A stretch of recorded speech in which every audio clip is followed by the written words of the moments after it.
Welcome to the Gay Buddhist Forum, where teachers from all schools of Buddhism offer their perspectives on the Dharma and its application in modern times, especially for LGBTQI audiences. These talks are offered freely to the world and made possible by appreciative listeners. If you would like to support our efforts to share the Dharma with underserved audiences, please visit gaybuddhist.org. There you can donate, find a list of upcoming speakers, or enjoy many hundreds of these recorded talks dating back to 1996.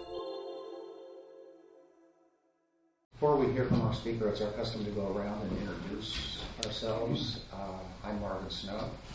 Doug Hall. Bob Sidokhan. I'm Carl Wolf. Joe Good. George Hubbard. Lee Robbins. Jim Weir. Asa, it's good to be here. Jim Stewart. Jim Fishman. Ron Lissau. Bill Childs. Roy King. Harv Whitten. Peter Washburn. Johnny Kim. Clint Lassiter. Alan Klein. Emilio Gonzalez. Paul Shepard. David Margolis. Andre Myra. Paul Woodrow. Jerry Jones. Jack Busby. Larry Wish. Peter Wallace. Dean Ellaby. Michael Sue. Michael Walshula. Rich Harnell. Michael Murphy. Anthony. Peter Dell. Josh Alexander. Randy Davis. John Lessner. Bob Hamilton. Thank you. Is there anyone here for the first time or somebody who's recently returned after a long absence? Could you especially reintroduce yourselves? Alan Klein. Pleased to have you here today. And yeah, Michael Sue. welcome. Paul. And Paul. Okay, classroom members can make them feel welcome in social time afterwards. That'd be great. Okay. Let's see. Okay. So today's speaker is David Cooperberg. Dave's been in a meditation practice since the early 1970s when he became a member of the community of Genjoji in Sonoma County, the Zen community there. He has a psychotherapy practice that goes back to the 70s, long-standing practice. And in 1990, he helped to form a group of meditators called the Gay Men's Meditation Retreat that still continues to have small twice-yearly retreats. Dave, you're planning to help us explore how we can bring mindfulness as a practice into our lives in the world, right? Something like that. Okay. Well, tell us. It's all yours. Okay. Before I get into it, I want to say a few words, but I tend to work better if I get feedback, or questions and back and forth with the people. So hopefully this will morph into a discussion rather than just me talking. I've heard myself talk, so I know what I have to say. When Jim invited me to talk here, I don't exactly know how it came up, but the term practice came up. And that's really what I've been thinking about coming here, because the meditation practice, obviously, but also that's the term people use for doing psychotherapy, it's a practice. And there are actually a lot of other practices. And I think it's very tied into that term mindfulness. But I want to say a little bit about, first I'll mention I do psychotherapy in private practice, and I've been doing it in private practice since the late 70s, working primarily with gay men. And more recently, last few years, bringing in more directly, I should say, because it's always been, a lot of what I've learned about meditation, a lot of the teachings about the meditation practice, because they're really teachings about the mind. And the more we understand the mind, the more the creates a freedom not to be run by it. Maybe that's a simple way of putting it. The meditation retreats you mentioned actually started in the late 80s. I was thinking how many years, it's been 18 years we've been doing it. And it was a spin-off from a group some of you may have been involved with, or some of you are, the Gay Men's Spiritual Retreat Community. A number of us wanted to get more into some practice. And we had several different ideas, stuff on sexuality, stuff on meditation, I forget what the others were. And then meditation is what started. And so there's about, usually 12 or 13 of us go up to St. Dorothy's Rest, which is in Kent Meeker, near Sebastopol. And we do it twice a year. And if anyone's interested, I'll give you my business card. You can contact me and I can tell you more about it. The next one will be in the fall.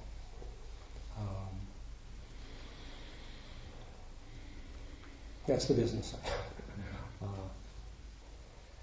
Thing about practice, and the term practice is, I should have looked up a dictionary term for it, but it's about doing something over and over again.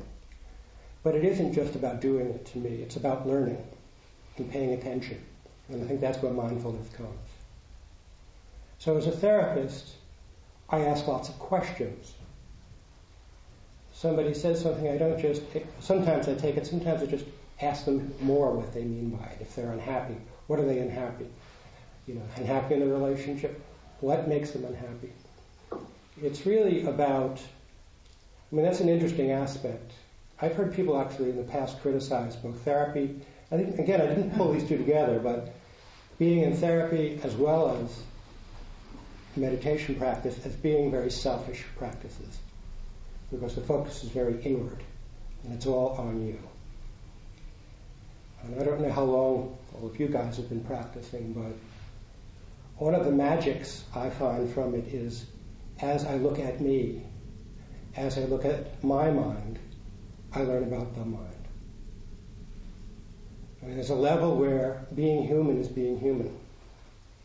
I don't know if it goes beyond that, but being human is being human. And so as we look inward, and we understand ourselves and learn to treat ourselves with compassion, it naturally flows, I think, to being compassionate with other people and to seeing people, because we all have that, because the mind is basically the same.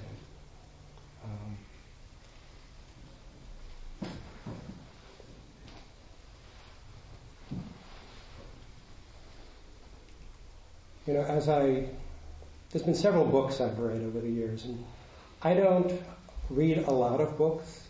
I find a few which I read over and over again, like Zen Mind, Beginner's Mind is one of the first ones. A more recent one is called Mindfulness in Plain English, Ordinary English, and I cannot pronounce the author's name. I'll have it down if you want it later. And he gets into more details around the mindfulness. But for me,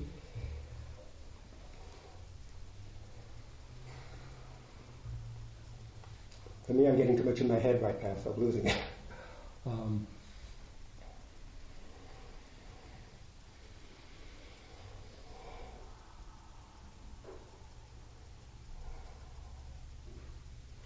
One of the things that happened during the sitting today, someone's cell phone went off.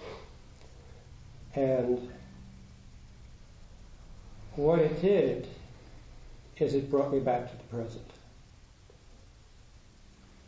And it's one of the things I've found from the practice that I find really useful is those mistakes, if you will, those interruptions are opportunities.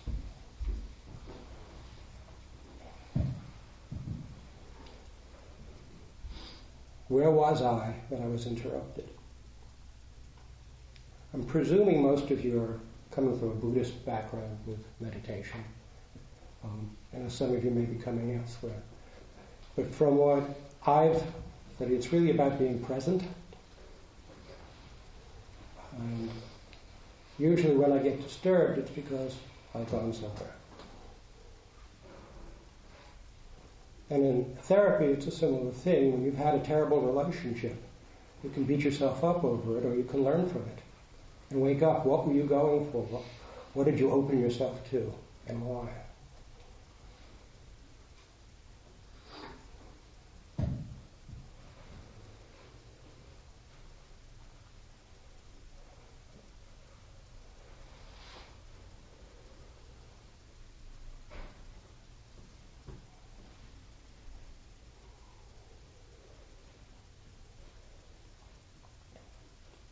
Well, since I'm not thinking of any clever stories right now, I was wondering if any of you had anything you'd like to say or ask about mindfulness, about being mindful.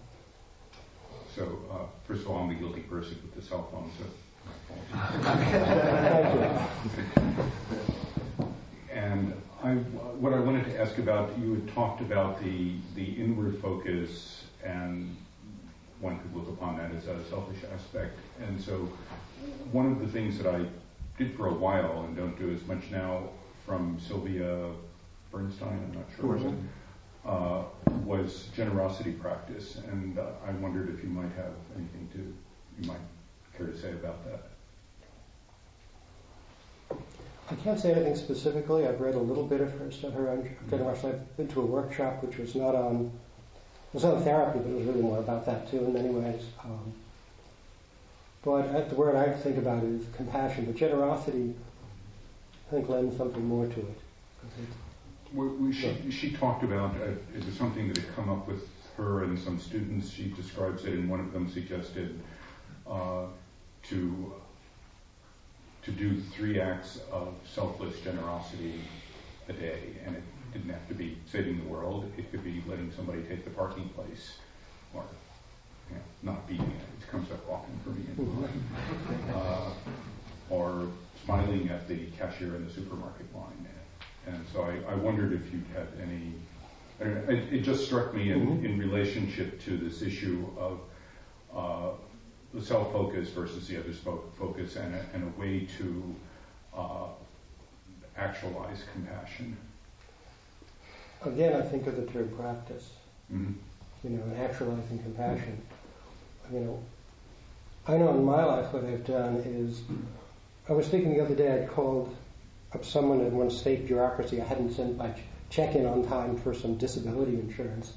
And after going through all those dip numbers and such, a woman picks up the phone, and I can hear her talking to somebody. Says, I don't know, she said, you shit, or something off.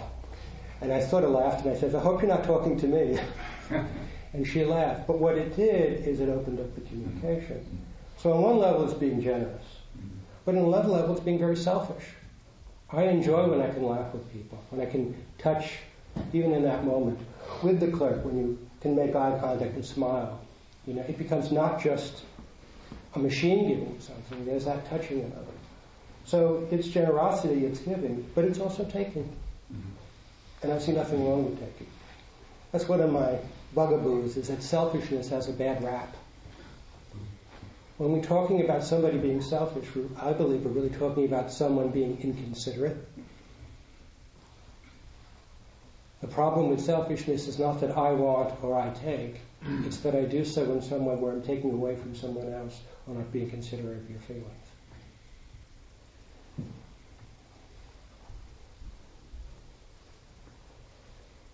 Anything else? Want to share about mindfulness or practice? Sometimes when sort of things are clear and I'm pretty centered, it's relatively easy to be mindful, but then I go to work or then I become very preoccupied with some obsessive thinking, something or other, and I'm wondering if you have any suggestions how you can sort of figure out how to recognize triggers that will remind you that being more mindful would be more helpful. Well, I think 2 different types of tools that can be helpful. One is very personal. Sometimes I can hear myself going in an old rap, and that'll remind me. So it's going to be whatever that is for you. The body is what comes to mind.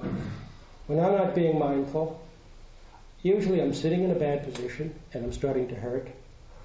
Sometimes the breath. I'm holding it and then breathing heavier. I find very simple things are useful. Sometimes, I forget who I was talking to the other day. I say something to someone, and I can see by their reaction I wasn't being mindful. Even if they don't say anything. I can see them close down, or look angry, and I realize, and it makes me think, what, if anything, I can feel, and that brings me back. Thank you. I have a question about the spiritual retreat that you lead for 19 years. I had the pleasure of doing it last time. I really enjoyed it. And I'm just curious, have you seen an evolution of that retreat and well, your expressions you have. I'm curious how it has evolved and what it was then and where it is now, where you think it's going. Well, I'm not sure where it's going, but I tell you, it definitely has changed. We never had silence except for the actual sitting, initially. This meditation retreat is a small group, and there's people who come fairly regularly, and then occasionally a new person comes in.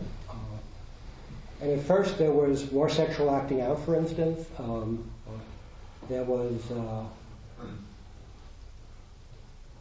the time we decided to bring in silence. We decided to have a silent meal.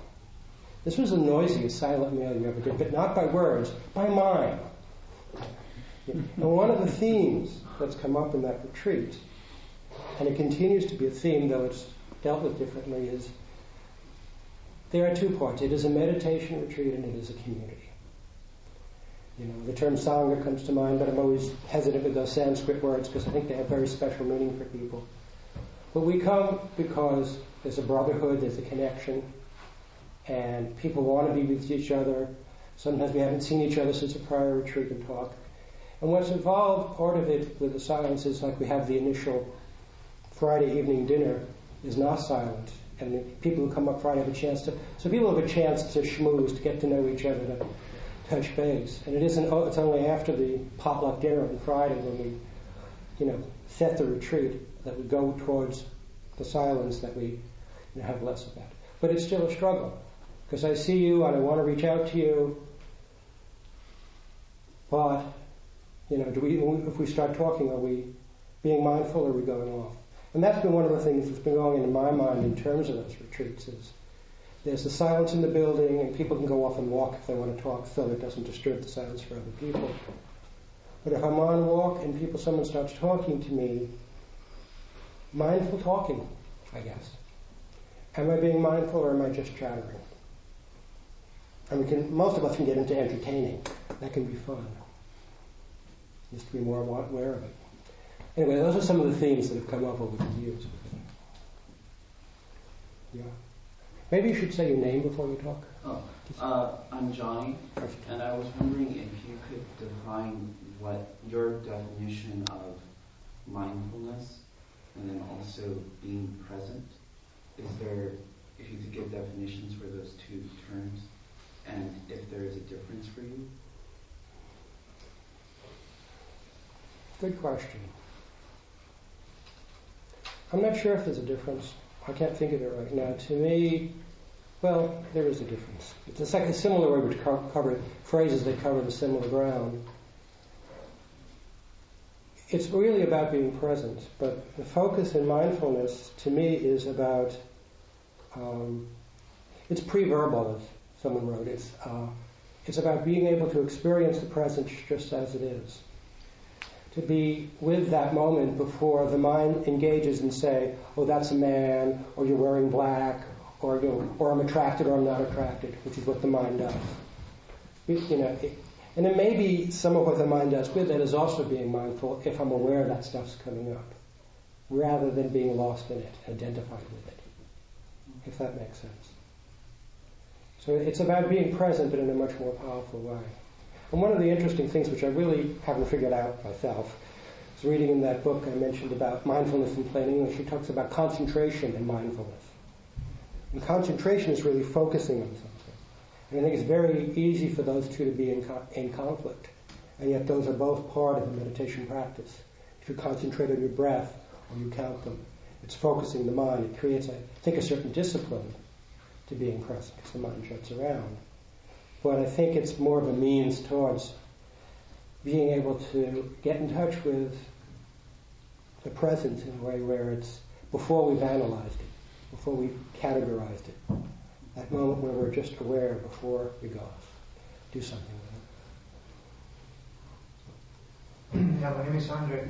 Following Johnny's question, how does your psychotherapy differ, let's say, from cognitive therapy influenced by your Buddhist practice?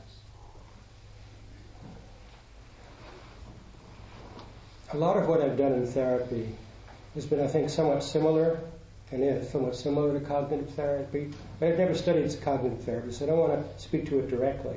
My impression is that cognitive therapy is more about, it's the idea of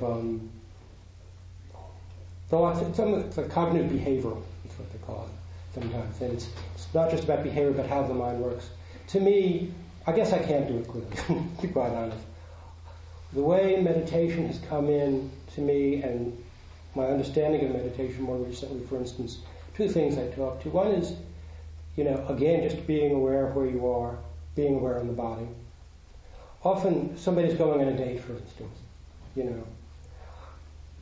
or somebody is compulsively going to the park to have sex. That was one I worked with quite a bit with one person.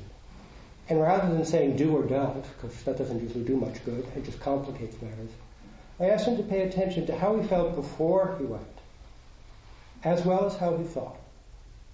How he felt when he was there, doing what he was doing, and any thoughts that came, and then afterwards. Because in theory, our experience is what's happening in the moment. But in reality, there are three parts. There's the anticipation, which is a different moment. There's the actual event. And then it's what we do with it afterwards. And I find that when I've worked with people who really, they start paying attention, the behavior shifts. It may stop, it may not stop, but it definitely shifts. Because it's moving from unconscious acting out to conscious choice as you become more aware of what you're doing.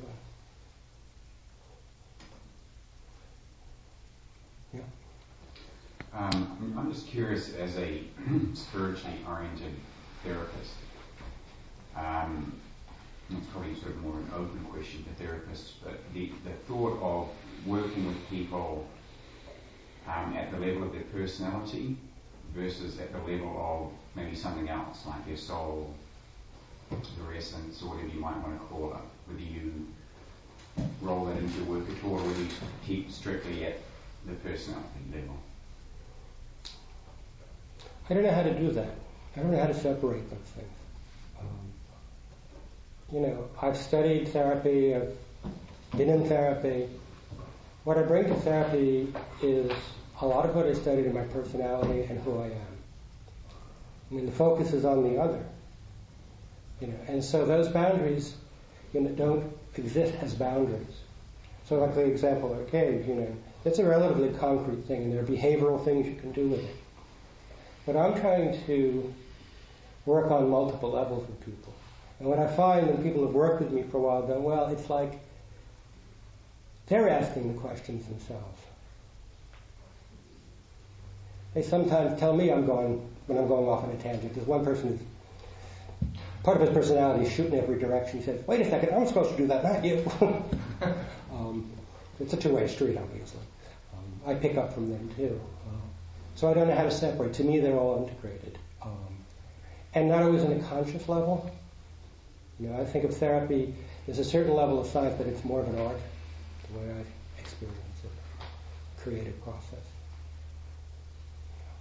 I just kind of wanted to answer that. If you kind of deal with people on a cognitive level, when they come and they present, this is what I'm having difficulty, this is what's not working for me, and you start asking those questions to help them be more mindful of what they are doing, what's motivating them, whether it's really working for them, or if there's another kind of behavior. As they become more aware, the opportunity will probably be raised by them to discuss things of a spiritual nature, if they're inclined to do that.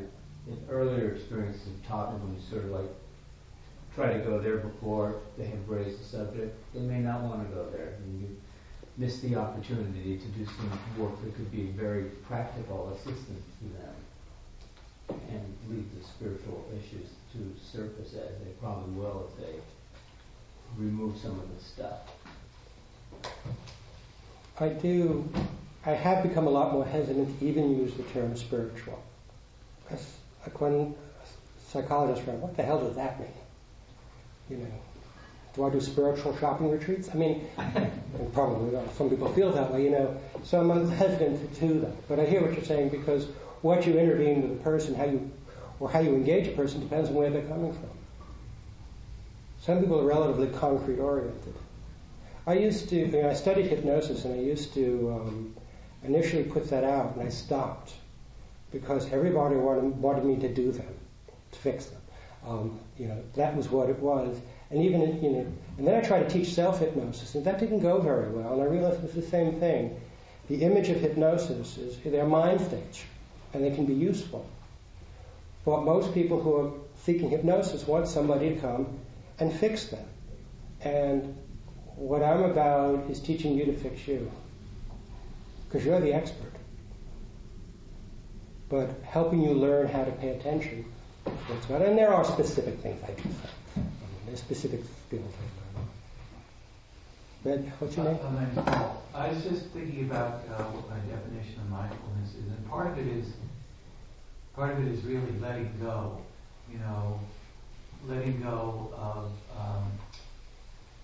the mind, the thoughts, and I think about it as letting go and not repressing the thoughts, like sitting there, so I can't, let my mind go off.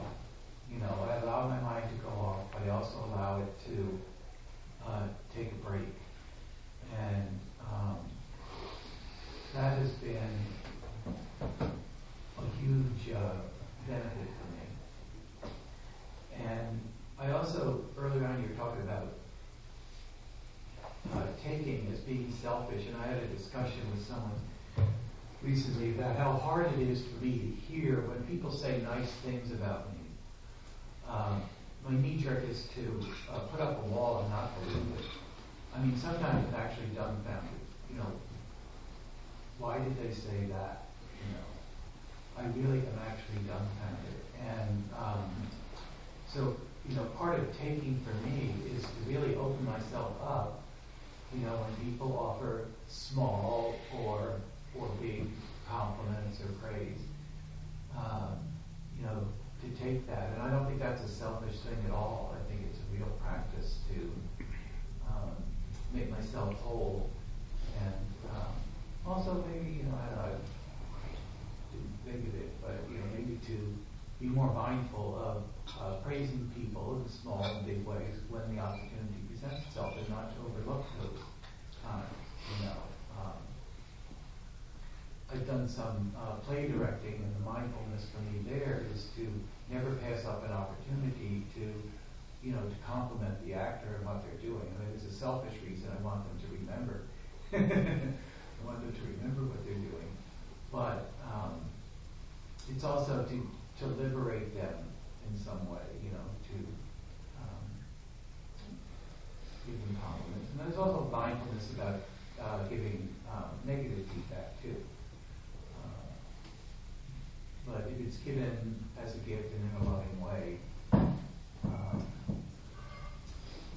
then it makes it easier for me to give it, and it makes it easier for people to receive. But basically, I was thinking about the taking part and how really healthy that is to be able to take, not to grab, but to take.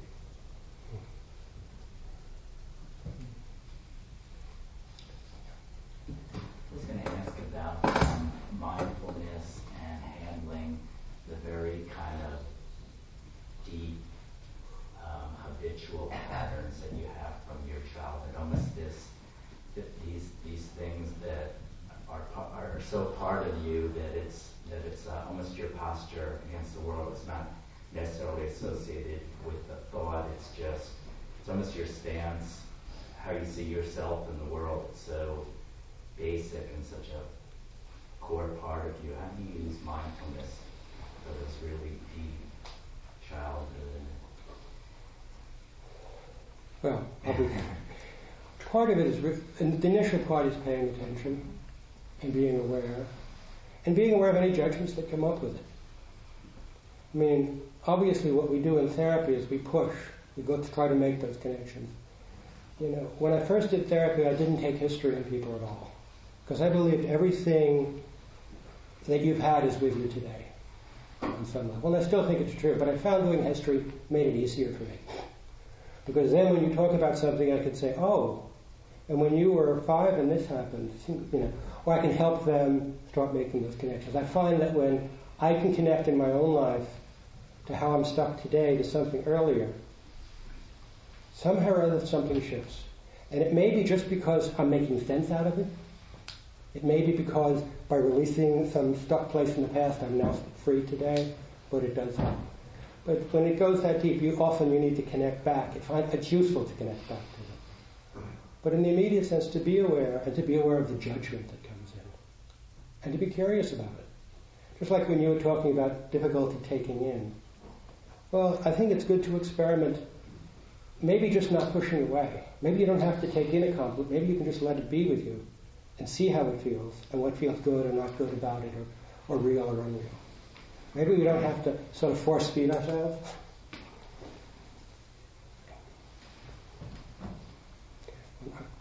You haven't spoken yet. My name is Asa. And related to that last question is this idea for me of role. It's not only that I have these early childhood experiences, but my family and my environment, my community, my culture helps me define a role that I'm to play in society. And part of that role comes out of my physical definition of being male, and my culture and my race. And what I'm beginning to understand is that both something inside of myself and the world outside of me conspire to maintain that role. And the way I interact with the world is a way that I create or come to an awareness of understanding. But the question has to do more with expanding outside of the role of race and culture. Of course, one of the things that it seems to me that the folks that attend your retreat, and certainly here at the Sangha, have this homosexuality, this gayness in common. And there's a lot of pain and suffering that's associated with coming to awareness for myself of being homosexual or being gay.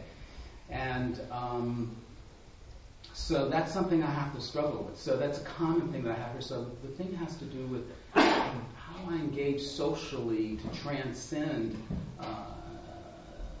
the role that people will remind me that I'm supposed to be playing, even though I choose not to play it, whether it's my gender or whether it's my race or in terms of economics, social class.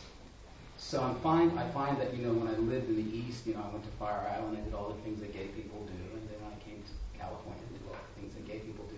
How do I transcend that? Because for me, Buddhism talks about one of the things Buddhism talks about is right view, and the reality is those structures and those roles are not really who I am. And I'm just wondering, with that in mind, being within the context of a gay Sangha, is there something that we're missing by maybe defining or identifying more closely with those roles that Buddhism allows us, mindfulness allows us to transcend? Again, I think it's a great question. Questions, I guess. I think the perspective of questioning, not necessarily pushing away, but questioning, I think, is where I keep coming back to. That comes from the practice. And mindfulness, you start paying attention to more in this questioning. That interaction when somebody sees you in one of your hats, the way I like to put it, and the powerful place within us that respond to it, because it's known, we're familiar with that space. And even when both people want to change it can be very difficult to change. Many years ago, I worked in Berkeley in this mental health group practice, and we had some consultant who talked, and I was new there, and they wanted me to speak up more. And I would just usually let the loudmouths talk and just throw in something when I thought.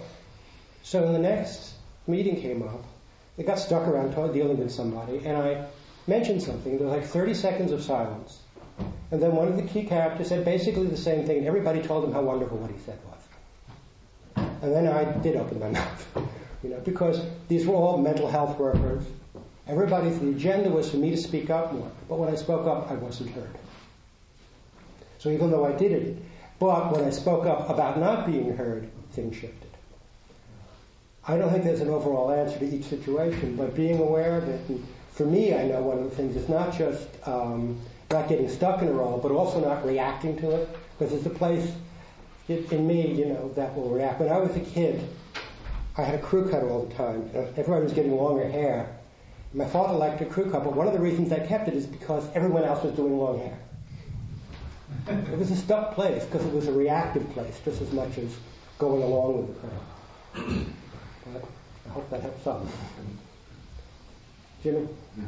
My name is Jim, and I'm interested in the phenomena that many of the most mindful people I know are not meditators or Buddhists. They're just alert and present, and to suggest. And I mean, in my case, I have to meditate to stay civil. Here, here. And I'm interested in the natural occurring mindfulness that we see in our lives. I recently, at a family reunion, saw my brother-in-law was pitching soccer pitches to his grandsons. And not only did they love him and love any ball and playing with balls, but the 4-year-old, as he approached his kick, he was a Zen master. He was completely present. He was his body. You could just see him ground himself and his mind just get out of the way. He was at one with his joy and at one with the kick he was going to make. And it was awesome to see this intact phenomenon. And he was completely unconscious of it. Mm-hmm. Do we all have that? I mean, this is not a gay boy. And I know at 4 I was, looking at the scans and thinking, oh, I'm in big trouble. And this kid has none of that. But I just see it in different ways. Musicians, people who know how to count, they're very present. And I think there's a world of different training devices, and that maybe meditation is specifically designed for people who can't turn it off. And that's why it's most helpful. But I'm enjoying extending my awareness of how mindfulness occurs. Just briefly, 2 things with that. One is, the title of one of the first books I read was Zen Mind, Beginner's Mind. And basically talking about, enlightenment is being realized because it's something that's already there. Mm-hmm. That we all start with that basic presence and we learn other things. And where I've come to it is that the difference between the so-called enlightened mind versus the beginning mind is you have that presence but with more awareness than the beginning mind does. Because you go through all the in-between, I suppose. And I think there are other practices. I think with music, I think that's clearly people get into the music and, it's a real focusing, the concentration. It's a mindfulness, but it tends to be very focused in certain ways.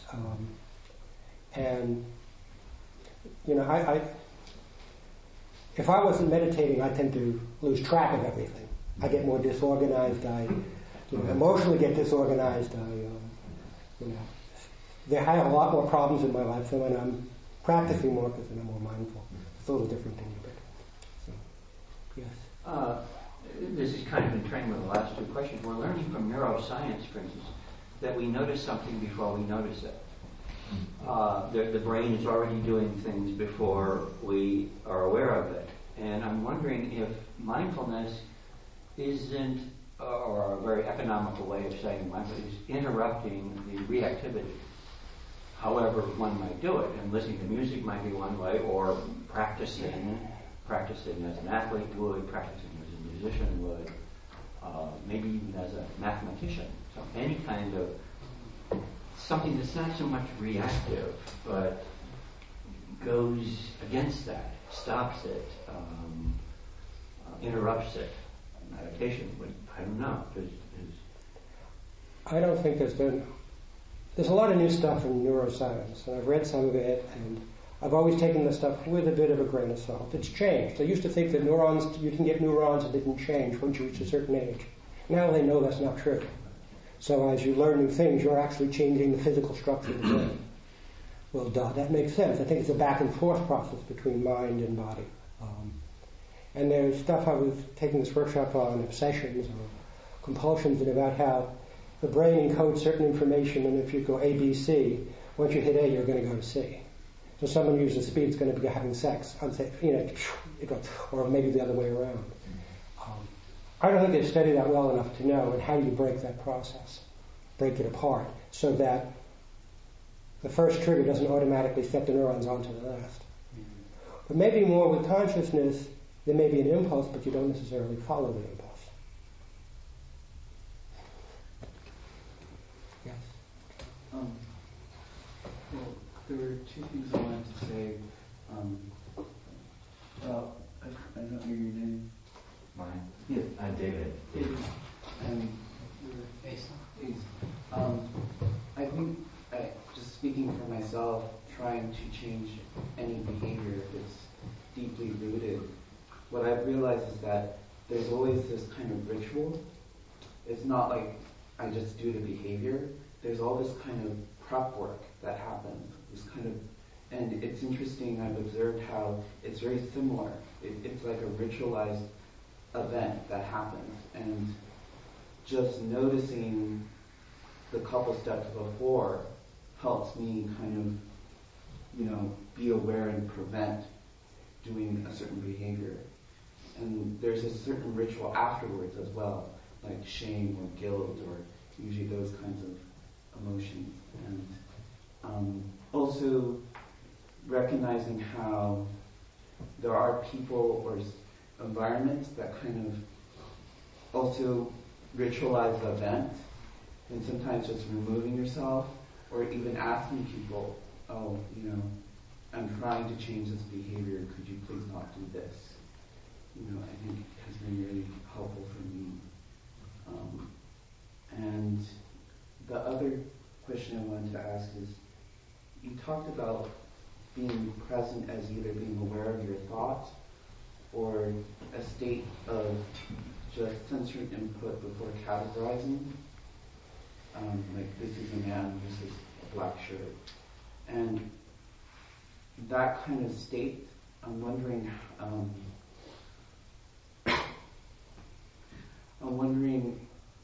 how that's beneficial. It's kind of similar, I think it's very similar to what he was talking about, like people who play music, or I think any kind of more creative activity, especially if you've done it for like several years, like dancing, where it just becomes innate. I was thinking about this earlier in terms of mindfulness, because it's the idea that with the value of being able to perceive just what is, whether it's a physical perception or the internal feelings that come up with it, isn't that you should shut them off necessarily or not go there. But before you put someone or something in a box, to be able to see it in a native state gives you you're able to see more. The expert's mind is very narrow. The beginner's mind is very wide. That's something Suzuki Roshi wrote something like that about. In the expert's mind, they can see very specifically what's going on in front of them, but they don't see the context. Medicine is what I think of. My father had been traveling and came back and he had some chest pains and he was coughing. And he was going to go to a clinic, but his friend told him to go to a specialist. It sounded like a heart problem, which it did anyway. He wound up in the hospital from the heart medicine, etc., etc., and when they came back, it turned out nothing to do with his heart. He had a parasite in his lungs from traveling, and he had permanent lung, he lost 10% of his lungs at the time. If he'd gone to the generalist, the open minds, who were looking at everything, that would have been resolved for him. He went to the expert didn't see it. Yeah. Hi, this is a good topic. I really heard a lot of great things in here this morning. Thanks. Mindfulness. I know when I don't have it. I know when I'm really out of it. But I'm not paying attention. And over many years of meditating, I discovered that it really comes down to paying attention. If I'm paying attention to my breath, or if I'm paying attention to how I'm slicing the onions in the kitchen, or paying attention to how I tie my shoelaces. That those are all moments of mindfulness. Those are all moments of paying attention to what I'm doing.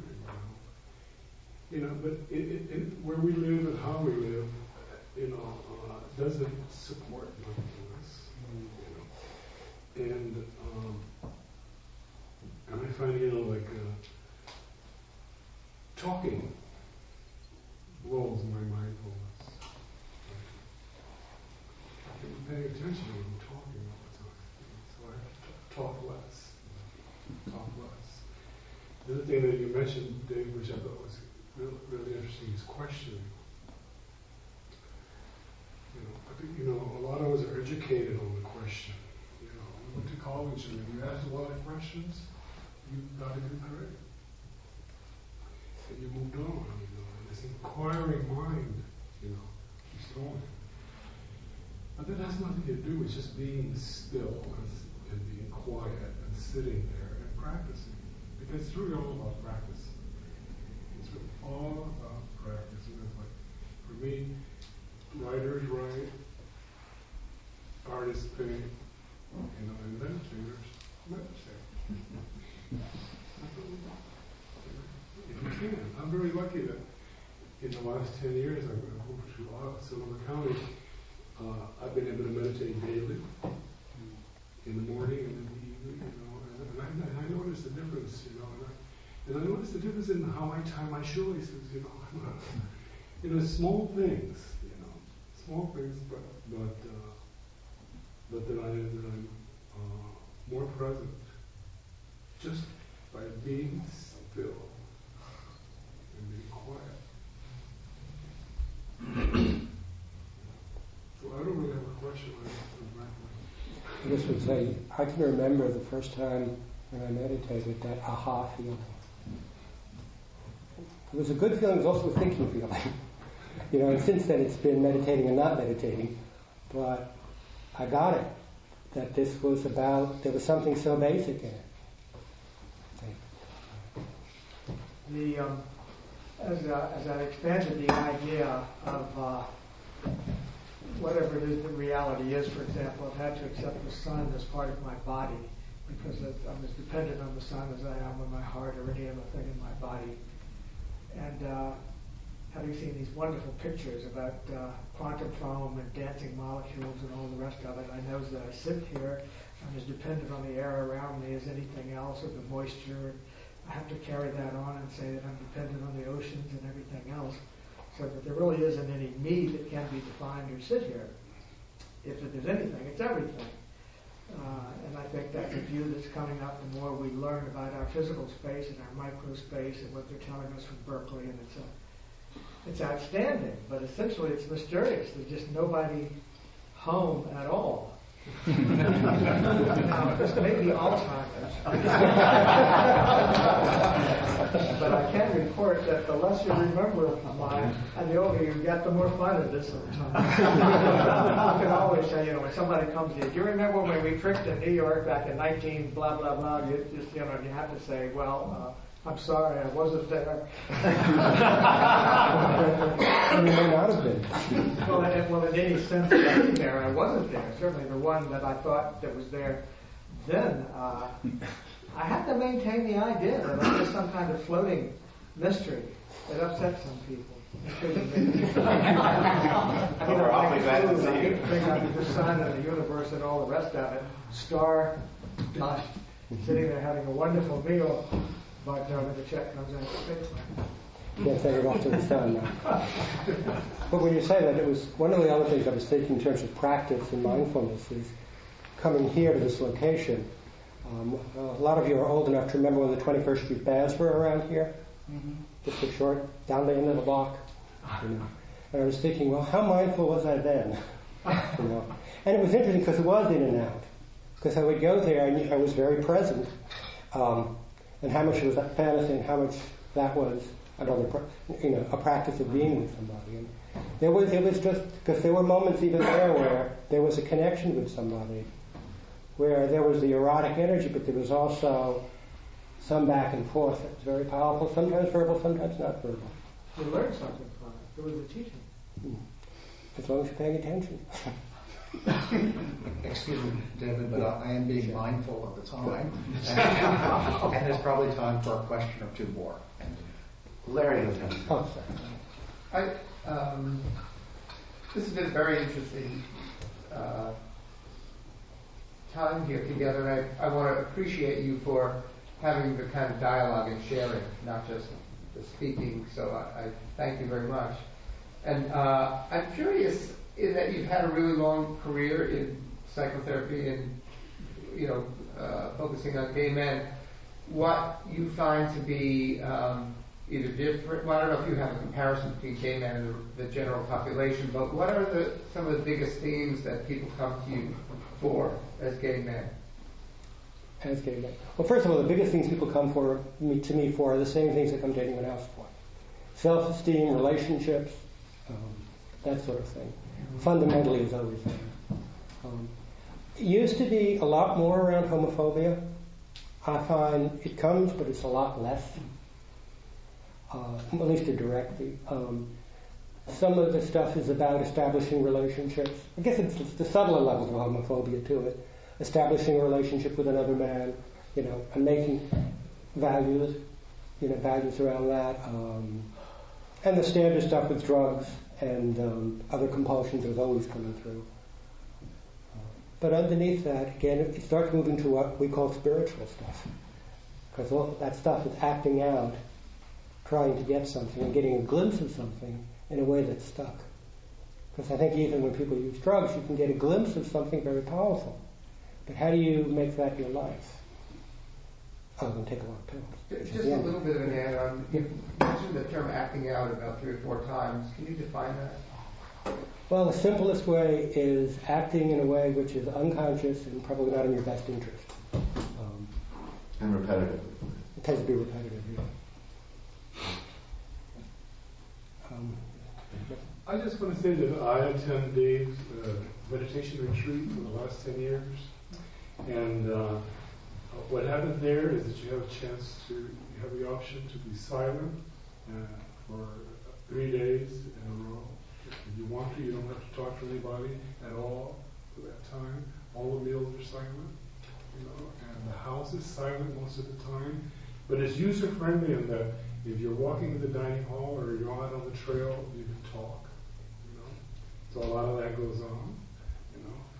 And there are regular sittings all day long. So you have an opportunity to practice, but at the same time, you have relief. We have a 1-hour discussion like this about the practice every night. So I guess that's what I just wanted to say something about the retreat because you mentioned it. Right. And it's interesting. Like I said, mindfulness came up at one event. If I have a minute here to tell you, at one of these silent meals, it's like our feelings and our emotions are wonderful, but if you're being mindful, the emotions in a way get in the way, and somehow, and one of the persons at the dinner table started crying, and I mean really crying, and nobody stopped what they were doing. We all continued to eat. Nobody comforted him. He just stopped crying. Later on, it turns out because it was the taste of the broccoli or something. It was the sauteed pine nuts.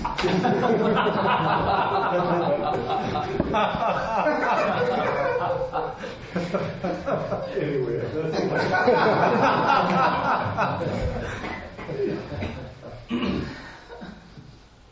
Dave, do you have any concluding remarks? And the answer is... nothing much. I'm glad you told that story. Well, thank you very much. I'd like to call for any announcements. Yeah, a couple of announcements. In the past occasion, we've done movie night, GDF movies, and I want to organize one for the Michael Moore movie Sicko, which I'd really like to see. I have flyers. I picked a date this coming Friday, July 6th. So if anybody's interested in doing the GDF outing or seeing that movie, the flyers will meet us at the place and maybe have coffee afterwards.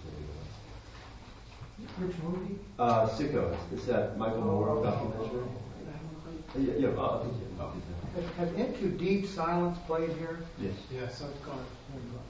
Okay, and one other thing, we have ongoing, we have now it's 2 dinners a month at the Lassiter Street Youth Center, and it's just that's a center for young adults, I mean late teens to very early 20s who are homeless and out on the streets and dealing with all sorts of challenging issues.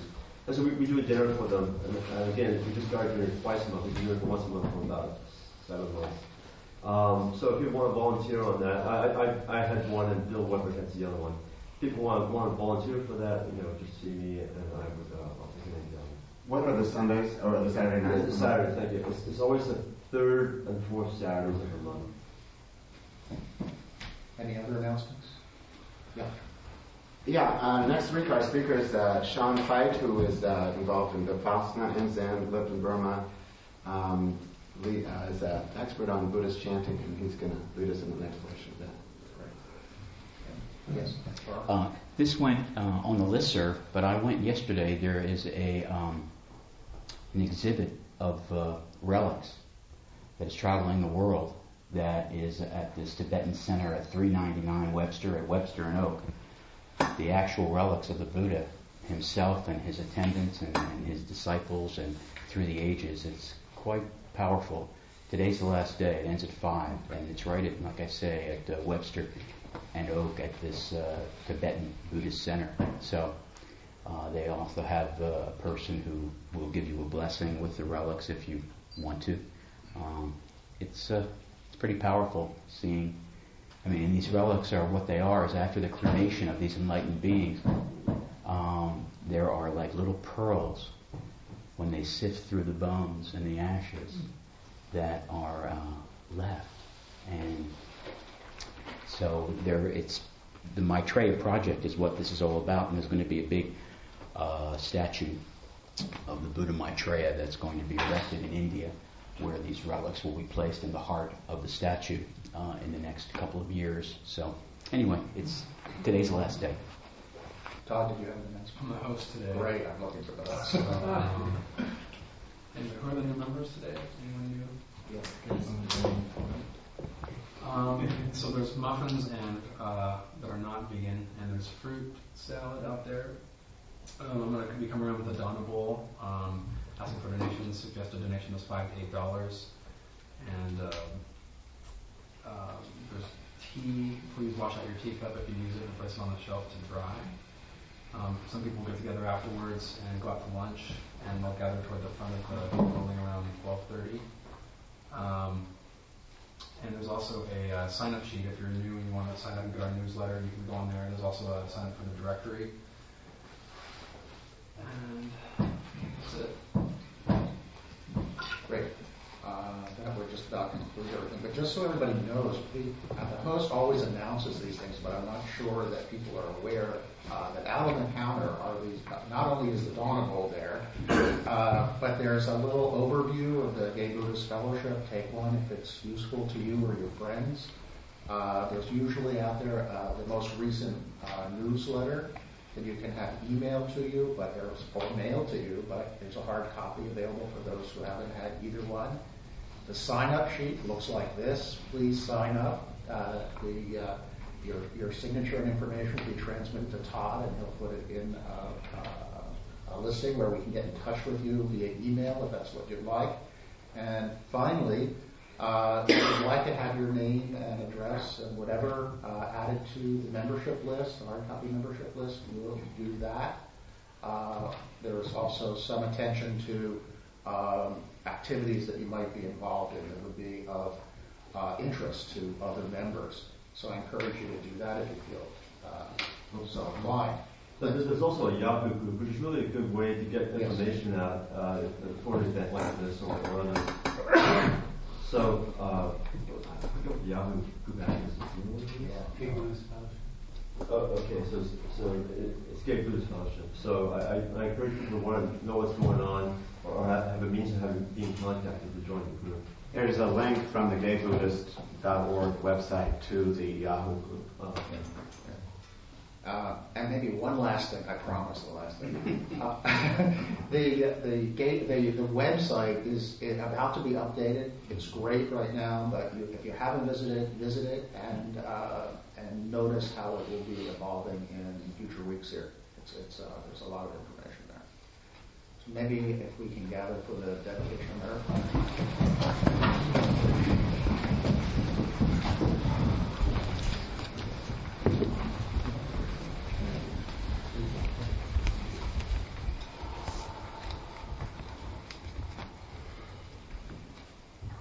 By the power and truth of this practice, may all beings have happiness and the causes of happiness. May all be free from sorrow and the causes of sorrow. May all never be separated from the sacred happiness which is without sorrow. And may all live in equanimity, without too much attachment or too much aversion, and live believing in the equality of all that lives.